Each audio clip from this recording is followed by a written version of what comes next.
Eh bien, bonjour, bonsoir, salut à toutes et à tous. Ici Rager, on se retrouve. Alors, je suis torse nu, excusez-moi, j'ai complètement oublié que j'étais torse nu. Franchement, la chaleur, la vérité, en plus, dans la chambre d'hôpital, il y a un effet de four. Alors, du coup, ouais, je me mets à l'aise.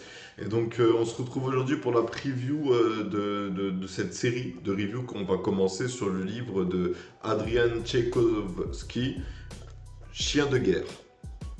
Donc, on va lire le petit synopsis derrière et on va un peu parler du livre. Alors déjà, avant de commencer à le lire, comment est-ce que j'ai découvert ce livre? Alors, en fait, ce livre, je l'ai acheté en même temps que Skyward, tome 1 vers les étoiles, de Brandon Sanderson. C'est-à-dire que, genre, c'était un livre que j'avais repéré, en fait, à l'époque où j'étais allé à la FNAC, à l'époque où j'y allais juste pour lire les mangas gratuitement et passer l'après-midi à lire gratuitement les œuvres qui me plaisaient. J'étais en train de me dire, putain, ce serait bien que je lise un peu des livres, s'il faut, il y a des œuvres qui sont bien et je le sais même pas. Et donc, du coup, il y avait un livre qui était exposé en mode, t'as le dernier livre sorti, best-seller, et donc je l'ai chopé. Et en lisant le livre, je me suis dit, oh putain, ça avait l'air d'être un bon livre, mais à l'époque, j'avais pas d'argent, et bah, du coup, je l'ai pas acheté.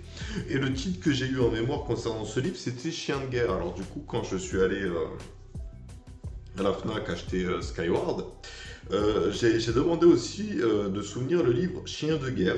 Et donc du coup, je suis tombé sur ce livre-là qui, je crois bien, est du coup l'histoire que je cherchais. Alors vous allez voir, c'est très intéressant. Alors c'est Folio SF, donc c'est de la science-fiction. Et donc vous allez voir, c'est très intéressant comme concept. Je vais vous lire le synopsis et on va faire la preview. Je m'appelle Rex, je suis un bon chien. Rex est un bon chien, c'est un biomorphe, un animal génétiquement modifié, armé de fusils mitrailleurs de très gros calibre et doté d'une voix synthétique créée pour instiller la peur. Avec dragons, miel et abeilles, son escouade d'assaut multiforme, il intervient sur des zones de combat où les humains ne peuvent se risquer. Rex est un bon chien, il obéit aux ordres du maître, qui lui désigne les ennemis. Et des ennemis, il y en a beaucoup. Mais qui sont-ils réellement? Se pourrait-il que le maître outrepasse ses droits? Et si le maître n'était plus là? Rex est un bon chien, mais c'est surtout une arme de guerre hautement mortelle. Que se passerait-il s'il venait à se libérer de sa laisse? Après les araignées du futur lointain dans la toile du temps, Adrien Tchaïkovski crée un personnage de chien intelligent aussi dangereux qu'attachant. Il met ainsi en lumière les conséquences, notamment éthiques, des recherches en biotechnologie. Ok, donc en gros, on va suivre les aventures d'un chien de guerre.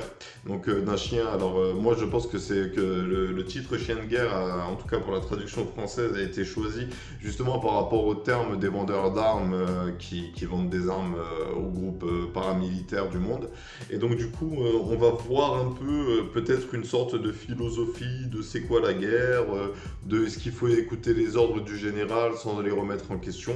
Tu vois, il y a moyen avec ce thème-là, le thème de la guerre, de la science-fiction, il y a un moyen de le tordre un peu dans tous les sens. En plus, c'est un habitué de la science-fiction, apparemment, Adrien Tchaïkovski. Donc, du coup, il y a des chances pour que ce livre soit un peu une tuerie. Et que du coup, on ait encore découvert une perle. Regardez-moi ça. Et du coup, Adrian Chomsky est né à Woodhall Spa, en Angleterre. Après des études de psychologie et de zoologie, il se spécialise dans le droit et devient juriste. Il publie son premier roman en 2008 et en a depuis publié plus d'une quinzaine, dont la série de fantasy Shadow of the Aped, 10 romans à ce jour, Dans la toile du temps et Chien de guerre. Il a reçu le British Fantasy Award en 2017 et le prix de la British Science Fiction Association en 2019, traduit de l'anglais par Henri-Luc Plancha, illustration de couverture de Mathias Haddad. Ok, donc ouais, ça a l'air d'être un spécialiste de la science-fiction. Donc reste à voir ce qu'il a fait dans cette œuvre. Reste à voir ensuite s'il est cool à lire. Alors des chapitres en tout, il y en a une cinquantaine. Il y a 5 parties. Donc ça a l'air d'être du lourd. Ça a l'air d'être consistant, ça a l'air d'être rempli de promesses. Ça, et de beaucoup de philosophie et de remise en question sur le monde de la guerre. Alors du coup, les biomorphes, je trouve que c'est intéressant. Et même dans le présent, on a vu que l'armée, elle était capable, même les Russes, ils ont dressé des dauphins, les gars. Tout est possible dans la guerre. Donc il y a aussi, je crois, des chiens qui ont été dressés. Et donc du coup, ça ne m'étonnerait pas que peut-être dans un futur théorique, les animaux armes existent. Alors des biomorphes, je sais pas si on pourra aller jusqu'à les modifier génétiquement, mais par exemple avec la technologie qui se déroule, peut-être avoir un chien dressé pour écouter les ordres d'un drone et avoir un fusil dirigé par un homme sur son dos. Tu vois, genre en mode le drone c'est un chien, mais après avec les droits des animaux, je sais pas si comment ils s'appellent là, là ceux qui font les droits des animaux, SPA, là ou je sais pas quoi, ils laisseraient faire des trucs comme ça.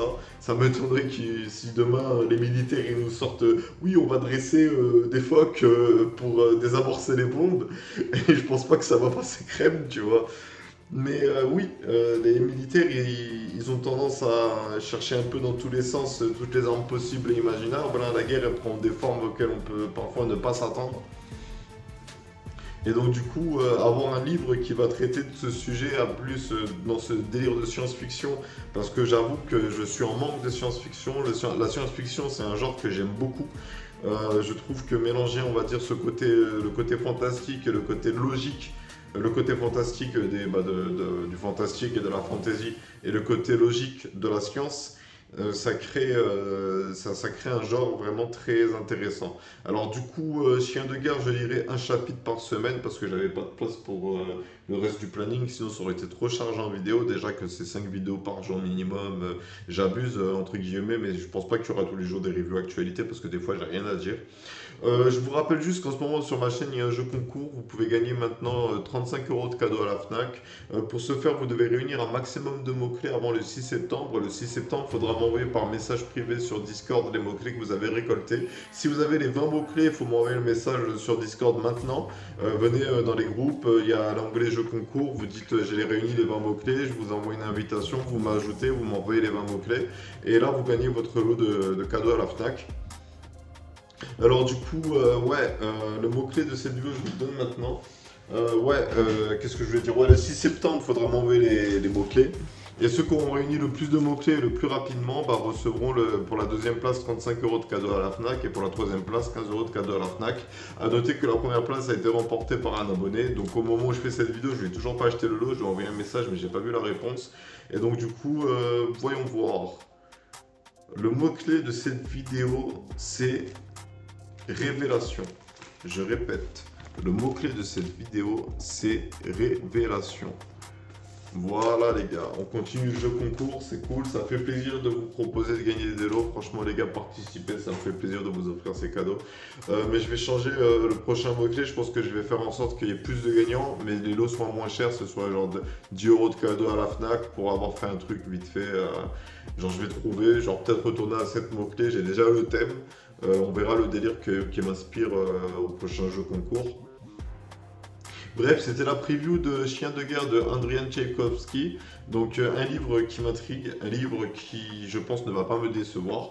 Un livre qui est rempli de promesses. Et du coup, on va se le lire, on va découvrir cette œuvre de science-fiction ensemble, chapitre par chapitre, en apportant des critiques et un avis à chaque chapitre, afin